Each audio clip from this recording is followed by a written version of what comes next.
नहमदुहु व नसल्ली अला रसूलिहिल करीम। रावलपिंडी से हमारे पास सवाल आया कि क्या उम्रे के लिए लोगों से सवाल कर सकते हैं कि हमें उम्रा करवा दो।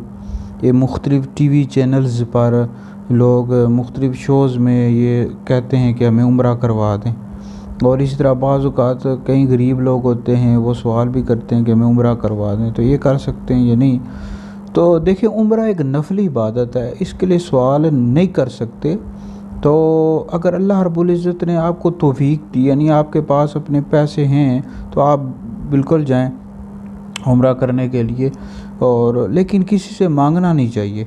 और अगर आपको कोई अपनी खुशी से उम्रा करवा देता है तो भी अच्छा है, लेकिन किसी से सवाल नहीं कर सकते उम्रे के लिए। मुख्तलिफ़ टीवी चैनल पर मुख्तलिफ़ शोज़ में लोग सवाल करते हैं कि हमें उम्रे का टिकट दे दें, ये सवाल नहीं कर सकते। बुखारी की हदीस है, नबी पाक अलैहिस्सलाम ने फरमाया कि अल्लाह रब्बुल इज़्ज़त तुम्हारे लिए 3 बातों को नापसंद करता है: कीलो काल, माल ज़ाया करना, और कसरत से सवाल करना।